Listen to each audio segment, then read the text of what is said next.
Today, as we near 70 years after the Holocaust, society is beginning to lose its last survivors. In classrooms today, we are taught the main statistics about the Holocaust, some being that 6 million Jews and over 1 million children were killed.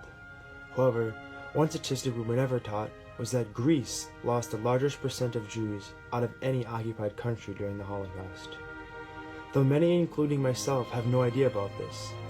However, these statistics nearly help us factionalize the horrors each prisoner faced. This is why today the stories told by Greek Jewish Holocaust survivors Daniel and Rena Carasso are truly crucial to society. They are the last opportunity to understand the effect the Holocaust had on millions, so we truly can never forget.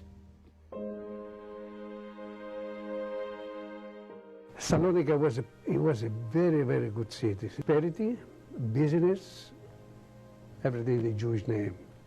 And we have a lot of plenty of prosperity in the Jewish community in Greece. The only thing I remember as a happy child, I have a very good life. My father was not rich but wealthy, and I had everything what I needed. Out with friends almost every day. Oh, really? Yeah, we used to go to their house. They used to come to my home. We used to go walks outside. You know, that's all. Quiet, you know, but they are poor because they have other wars before that in Greece. Mm-hmm. Before the Germans, we are under the Turkish, so they try to recover from that. Mm-hmm. When they try to recover from that, then we have the German occupation. Mm-hmm. So it was pretty rough for them. Her mom, actually, maybe she probably leave it after. She used to work for the Germans. They pushed her to work to make roads. Roads. For a loaf of bread. Yeah. And if she didn't work, they were going to kill her. In 1943, they got my family. In 1943, May 15, I remember the date, 4 o'clock in the morning. They took all the Jews from Salonika, they put in the train, they shipped to Auschwitz. 3 o'clock in the morning, 1944, 25th of March, they knock our door. Right away I said to myself, oh, the Germans. And I realized it because I heard the walking in the street, you know, the boots. Mm-hmm. So I said to myself, the Germans. And in the meantime, no lights in the house, the lights went out. The Germans start to scream to get ready and pick up whatever we can and go. No, we are so nervous. You can imagine from the sleep, wake like that. What can I take in dark? This time I saw my mother, my father, it was when the Germans came and they start to take from the cars, from the what do you call the boxcars? For the boxcar, yeah. And I saw the last time there, and that's it, because they went straight to the crematorium. The other one. I was so happy when I arrived to breaking up because I thought at least we go someplace to wash ourselves, to take a little fresh air. Boy, what a disappointment when we arrived over there. Just down in the pavement where the train stopped, there are German officers. And they start left, right, left, right, left, right. We didn't know what this means. We find out later what this means, left, right. One is for a concentration camp, and the other is for crematorium. We didn't know that. So we asked them, what happened to our parents, where they are? Oh, yes, they said, they're so calm. So forget about your parents. You look for yourself now. I couldn't believe that. Mm-hmm. I couldn't believe it, but says me, you'll believe, you'll see the crematorium. 1 hour later, the flames from the crematorium are up.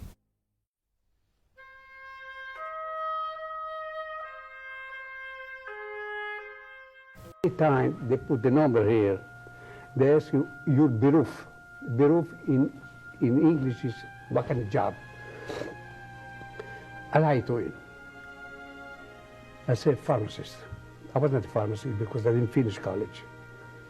I said pharmacist. How many years study? I said 4. So, and 3 years in Italy. I lied.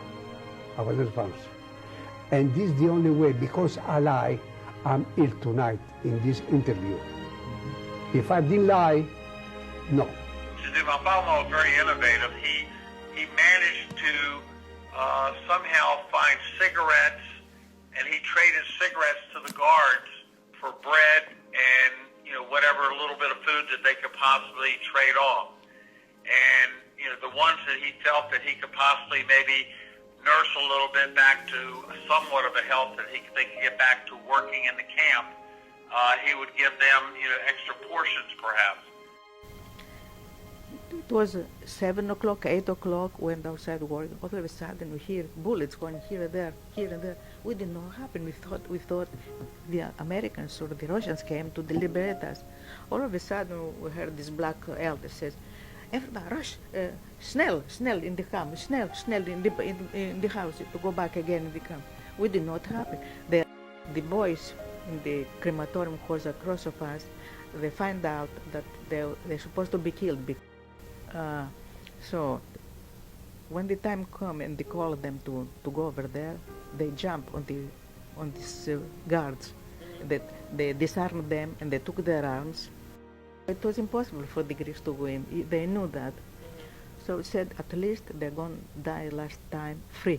They did whatever they kill as much as they could, but in the meantime, the crematorium was down, and with the crematorium, all the people who were over there. And that's where my brothers were.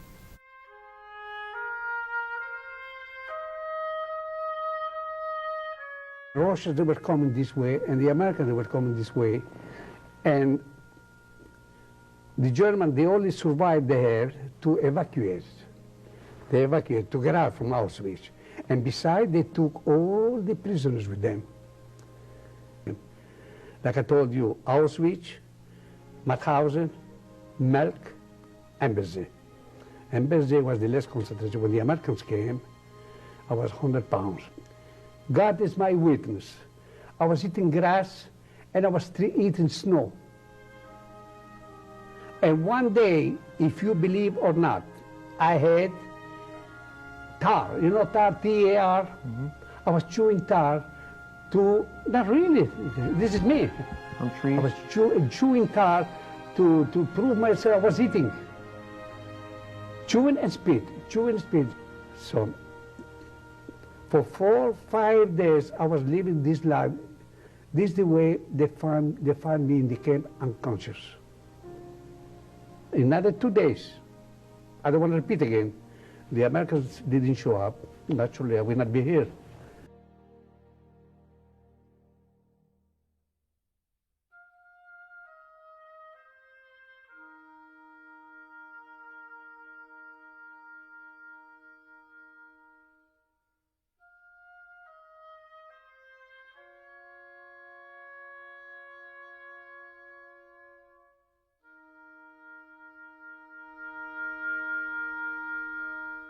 Matter of fact, I had, October the 8th, I had my grandson bar mitzvah, and the rabbi he mentioned the bima in shul, so it's the first bar mitzvah from the mother's side since the Holocaust. Except for really 3 people were wiped out in the Holocaust. So the only survivors were my grandfather, my grandmother, and my grandmother's sister. And that was it. And they ended up surviving, and they immigrated here to the country, and they started a family. And I was the first grandchild from that line that basically had a bar mitzvah. And it meant a lot because I was, I guess, a testimony to their will to survive. And I was able to kind of carry on everything that they had been through. And then, obviously, with me getting married and having kids, and then Andrew being the first of the following generation, and obviously our family's growing, it means a lot. Because I realized how important they were to me more. I mean, the story, you just can't put it away. Yeah. She's gone, but she's not dead to me. But you've got to keep the true thing alive, and as long as we're around, they know it's true. Besides the documentation and everything else.